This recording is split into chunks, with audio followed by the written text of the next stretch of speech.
اعوذ باللہ من الشیطان الرجیم، بسم اللہ الرحمن الرحیم۔ سورہ بقرہ ترجمہ اور تفسیر، آیت نمبر 234 سے آیت نمبر 237 تک۔ یہ آیتیں عورتوں کی عدت کے بارے میں، نکاح کے بارے میں اور طلاق کے بعد ان کے حقوق اور احکام کے بارے میں ہیں۔ والذین یتوفون منکم ویذرون ازواجا یتربصن بانفسہن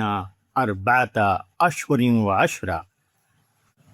فاذا بلغن اجلہن فلا جناح علیکم فیما فعلن فی انفسہن بالمعروف واللہ بما تعملون خبیر۔ ولا جناح علیکم فیما عرضتم به من خطبۃ النساء او اکننتم فی انفسکم علم اللہ انکم ستذکرونہن ولکن لا تواعدوہن سرا الا ان تقولوا قولا معروفا ولا تعزموا عقدۃ النکاح حتی یبلغ الکتاب اجلہ واعلموا ان اللہ یعلم ما فی انفسکم فاحذروہ واعلموا ان اللہ غفور حلیم۔ لا جناح علیکم ان طلقتم النساء ما لم تمسوہن او تفرضوا لہن فریضۃ ومتعوہن علی موسع قدرہ وعلی المقتر قدرہ متاعا بالمعروف حقا علی المحسنین۔ وَإِن طَلَّقْتُمُوهُنَّ مِن قَبْلِ أَن تَمَسُّوهُنَّ وَقَدْ فَرَضْتُمْ لَهُنَّ فَرِيضَةً فَنِصْفُ مَا فَرَضْتُمْ إِلَّا أَن يَعْفُونَ أَوْ يَعْفُوَ الَّذِي بِيَدِهِ عُقْدَةُ النِّكَاحِ وَأَن تَعْفُوا أَقْرَبُ لِلتَّقْوَىٰ وَلَا تَنسَوُا الْفَضْلَ بَيْنَكُمْ إِنَّ اللَّهَ بِمَا تَعْمَلُونَ بَصِيرٌ۔ سورہ بقرہ کے ان آیتوں کا ترجمہ ہے: اور تم میں سے جو لوگ مر جائیں اور بیویاں چھوڑ جائیں، وہ بیویاں اپنے آپ کو 4 مہینے 10 دن تک انتظار میں رکھیں۔ پھر جب وہ اپنی مدت کو پہنچیں تو جو کچھ وہ اپنی ذات کے بارے میں قاعدے کے موافق کریں اس کا تم پر کوئی گناہ نہیں، اور اللہ تمہارے کاموں سے پوری طرح باخبر ہے۔ اور تمہارے لیے اس بات میں کوئی گناہ نہیں کہ ان عورتوں کو پیغام دینے میں کوئی بات اشارتاً کہو یا اپنے دل میں چھپائے رکھو۔ اللہ کو معلوم ہے کہ تم ضرور ان کا دھیان کرو گے، مگر چھپ کر ان سے وعدہ نہ کرو۔ تم ان سے صرف دستور کے مطابق کوئی بات کہہ سکتے ہو، اور عقد نکاح کا ارادہ اس وقت تک نہ کرو جب تک مقررہ مدت اپنے ختم کو نہ پہنچ جائے، اور جان لو کہ اللہ جانتا ہے جو کچھ تمہارے دلوں میں ہے۔ بس اس سے ڈرو اور جان لو کہ اللہ بخشنے والا، تحمل والا ہے۔ اگر تم عورتوں کو ایسی حالت میں طلاق دو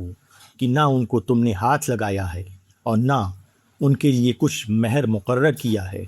تو ان کے مہر کا تم پر کچھ مواخذہ نہیں، البتہ ان کو دستور کے مطابق کچھ سامان دے دو۔ وسعت والے پر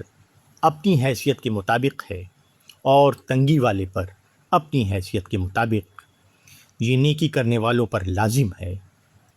اور اگر تم ان کو طلاق دو قبل اس کے کہ ان کو ہاتھ لگاؤ اور تم ان کے لیے کچھ مہر بھی مقرر کر چکے تھے تو جتنا مہر تم نے مقرر کیا ہو اس کا آدھا ادا کر دو،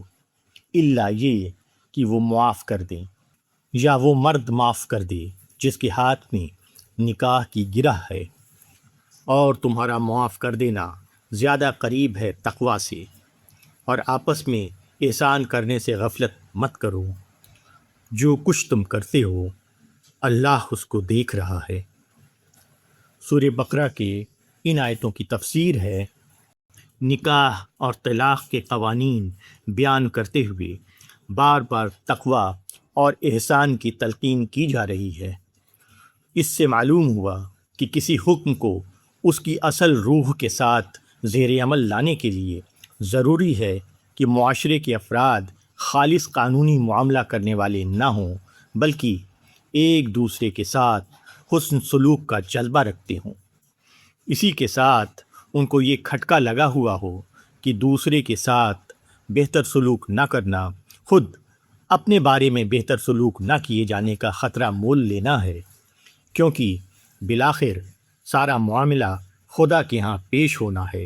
اور وہاں نہ لفظی تعویلیں کسی کے کام آئیں گی اور نہ کسی کے لیے یہ ممکن ہوگا کہ وہ معاملے سے متعلق کسی بات کو چھپا سکے۔ اگر نکاح کے وقت عورت کا مہر مقرر ہوا اور تعلق قائم ہونے سے پہلے طلاق ہو گئی تو باعتبار قانون آدھا مہر دینا لازم کیا گیا ہے، مگر خیر خواہی کا تقاضا ہے کہ دونوں فریق اس معاملے میں قانونی برتاؤ کے بجائے فیاضانہ برتاؤ کا طریقہ اختیار کرنا چاہیے۔ عورت کے اندر یہ مزاج ہو کہ جب تعلق قائم نہیں ہوا تو میں آدھا مہر بھی چھوڑ دوں، مرد کے اندر یہ جذبہ ابھر آئے کہ اگرچہ قانوناً میرے اوپر صرف آدھی کی ذمہ داری ہے، مگر فیاضی کا تقاضا ہے کہ میں پورا کا پورا ادا کر دوں۔ فیاضی اور وسعت ظرف کا یہی مزاج تمام معاملات میں مطلوب ہے۔ وہی معاشرہ مسلم معاشرہ ہے جس کے افراد کا یہ حال ہو کہ ہر ایک دوسرے کو دینا چاہے، نہ کہ یہ کہ ہر ایک دوسرے سے لینے کا حریص بنا ہوا ہو۔ مزید یہ کہ وسعت ظرف کا یہ معاملہ دشمنی کے وقت بھی ہو، نہ کہ صرف دوستی کے وقت۔